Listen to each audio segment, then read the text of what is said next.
और सद्भाव चाहिए, जल्दबाजी नहीं, ठहराव चाहिए। संविधान की सर्वोपरिता हर हाल चाहिए, संविधान की सर्वोपरिता हर हाल चाहिए। बहाने नहीं, बदलाव चाहिए, बहाने नहीं, बदलाव चाहिए। खूब जोरदार ताળીઓથી બાબા સાહેબના આ કાર્યક્રમને આપણે બિરદાવીને આપણા કીનોટ એડ્રેસી જેને સાંભળવા સમસ્ત ગુજરાત આતુર હોય છે એવા ડોક્ટર સુનિલભાઈ જાદવને કરબદ્ધ વિનંતી કરીએ કે એમની જબરદસ્ત શૈલી, જે લોકભોગ્ય શૈલી તેમજ વિદ્યાર્થીઓને જે ઇન્સ્પાયર કરવાના છે એ માટે તેઓ પધારે અને આપણે ગગનભેદી તાળીઓથી સ્વાગત કરીશું, અટકે નહીં એવી તાળીઓથી। પણ દરેક જગ્યાએ જોયું છે મેં, હંસાબેન, આપણા સમાજમાં જ્ઞાનની ભૂખ જબરી છે।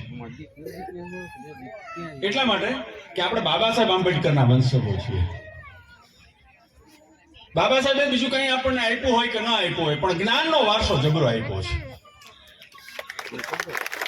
કોણ હતા બાબા સાહેબ? શા માટે આપણે જય ભીમ કરીએ છીએ? તો એની પાછળનું કારણ મારે એક નાનકડી વાર્તાથી શરૂ કરવું છે। વારંવાર હું આ વાર્તા કહું છું, પણ ફરીથી મારે એ વાર્તા દોહરાવી છે। સમગ્ર વિશ્વમાં મોટિવેશનલ સ્પીકર તરીકે જેનું નામ છે એ સંદીપ મહેશ્વરી, એ જ્યારે સમગ્ર દેશ અને દુનિયાના મોટી મોટી કંપનીના સેલ્સ મેનેજરોને ભેગા કરીને ઓડિટોરિયમમાં એ વ્યાખ્યાન આપતો હોય કે ભાઈ તમારી કંપનીનું જે પ્રોડક્શન છે એને કેવી રીતે વધારવું, એના માટે મોટિવેટ કરતો હોય છે, ત્યારે એ આખા સ્ટેડિયમમાં હાથમાં માઇક લઈને ફરતો હોય છે અને પછી બધાને સરસ મજાની વાર્તા કરતો હોય છે। એ વાર્તા એવી છે કે ભાઈ એક નાનકડું ગામ હતું, એમાં એક છગન નામનો 15 વર્ષનો હટ્ટોકટ્ટો જાડો માણસ રહેતો હતો અને એક મગન નામનો દુબળો પાતળો 10 વર્ષનો માણસ, એક છોકરો રહેતો હતો। વેકેશન પડ્યું અને બે ફરવા ગયા। છોકરો સાંભળો છો ને વાર્તા? હા, તમારા માટે વાર્તા કરો છો, આ વડીલો માટે નથી, હમણાં વડીલોનો વારો આવશે। તો એ છગન છે ને જાડો હટ્ટોકટ્ટો 15 વર્ષનો, એ અને મગન દુબળો પાતળો 10 વર્ષનો, એ બે ભાઈબંધ અને ફરવા ગયા, ગામની બહાર ગયા, જંગલમાં ગયા, ભૂલા પડ્યા ને એક કુવામાં છગન 15 વર્ષનો હટ્ટોકટ્ટો એ પડી ગયો। મગને જોયું દુબળા પાતળાએ કે ભાઈ મને મદદ કરનારું કોઈ નથી, ખૂબ રાડો પાડી પણ કોઈ સાંભળે નહીં। પણ બીજી જ ક્ષણે જોયું કે કુવાની બાજુમાં એક ડોલ પડેલી છે, પાટો મારી અને ડોલને કુવામાં નાખીને હાથમાં દોરડું લીધું। મગનને ખબર હતી કે મને મદદ કરનારું કોઈ નથી, જે કંઈ કરવાનું છે મારે કરવાનું છે, એટલે આંખો બંધ કરીને પોતાની બધી જ તાકાત ભેગી કરી અને નક્કી કર્યું કે આઈ ડુ, હું કરીશ,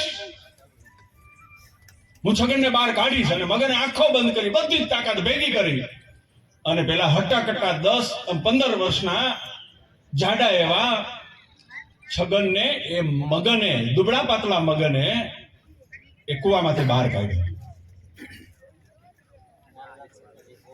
આ 15 વર્ષનો હટ્ટોકટ્ટો છગન છે જો તમે હો, તો એ 10 વર્ષનો દુબળો પાતળો મગન છે ડોક્ટર બાબા સાહેબ આંબેડકર હતા, જેને તમને અધોગતિની ખાઈમાંથી બહાર કાઢ્યા છે। 5000 વર્ષથી તમે અધોગતિની ખાઈમાં સબળતા હતા, શા માટે જય ભીમ કરી ગયા છો? એની પાછળ કારણ એ છે કે માણસે તમને અધોગતિની ખાઈમાંથી બહાર કાઢ્યા છે। કેવી રીતે બહાર કાઢ્યા છે? કોણ છે આ માણસ અને એના જીવનમાંથી કેવી પ્રેરણા આપણે મેળવવાની છે? તો એની વાત મારે આજે તમારી સાથે શેર કરવી છે।